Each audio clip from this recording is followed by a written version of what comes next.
Si Isaac sa Gerar at sa Beersheba. Tulad ng nangyari noong panahon ni Abraham, nagkaroon muli ng tagutom sa lupain ng Canaan, kaya't nagpunta si Isaac sa Gerar, sakop ni Abimelech na hari ng mga Filisteo. Nagpakita si Yahweh kay Isaac at nagsabi, "Huwag kang pupunta sa Ehipto, manirahan ka sa lupaing ituturo ko sa iyo.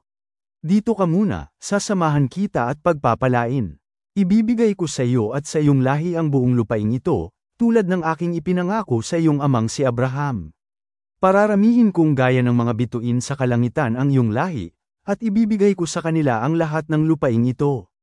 At hihilingin sa akin ng lahat ng bansa sa daigdig na pagpalain ko sila tulad ng ginagawa ko sa iyong lahi. Pagpapalain kita dahil kay Abraham, sapagkat sinunod niya ako at tinupad ang aking mga utos." Doon na tumira si Isaac sa Gerar. Magandang babae si Rebecca, kaya kapag tinatanong si Isaac, sinasabi niya na kapatid niya ito. Inililihim niyang mag-asawa sila dahil sa takot na papatayin siya para makuha si Rebecca. Hindi pa sila nagtatagal sa lugar na yun, nadungawan minsan ni Abimelech sina Isaac at Rebecca na naglalambingan. Ipinatawag agad ni Abimelech si Isaac at sinabi, "Asawa mo pala ang babaeng iyan. Bakit sinabi mong kapatid mo siya?" "Natatakot po akong mapatay kung sabihin kong asawa ko siya," sagot ni Isaac. "Bakit mo ito ginawa sa amin?" wika ni Abimelech. "Kung siya'y ginalaw ng isa sa mga tauhan ko, isinubo mo pa kami sa kapahamakan."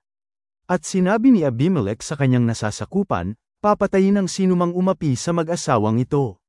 Habang nanirahan si Isaac sa Gerar, nagsaka siya. Sa loob ng 1 taon, makasandaang ibayo ang kanyang inani kaysa kanyang itinanim. Pinagpala siya ni Yahweh. Patuloy na lumago ang kanyang kabuhayan, at naging napakayaman niya. Nainggit sa kanya ang mga Filisteo sapagkat marami siyang mga kawan ng tupa at baka, at mga alipin, kaya't tinabyo na nila ang mga balong ginawa ng mga alipin ni Abraham nung ito'y nabubuhay pa. Sinabi ni Abimelech, "Umalis ka na, Isaac, mas makapangyarihan ka pa ngayon kaysa sa amin." Kaya, umalis si Isaac at nanirahan muna sa libis ng Gerar. Ipinahukay niyang muli ang mga balon ni Abraham na tinabyunan ng mga Filisteo. At tinawag ni Isaac ang mga balong iyon sa dating tawag ng kanyang ama.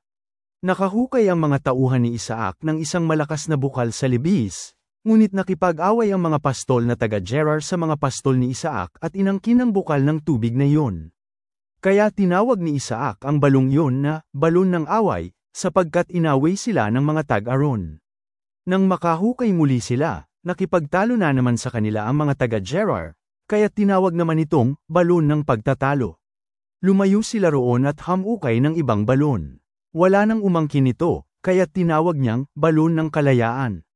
Ang sabi niya, "Uunlad tayo sa lupaing ito, sapagkat binigyan tayo ni Yahweh ng kalayaang mamuhay sa lupaing ito." Umalis si Isaac at nagpunta sa Beersheba. Nang gabing yun, nagpakita sa kanya si Yahweh, at ang sabi, "Ako ang Diyos ng iyong amang si Abraham.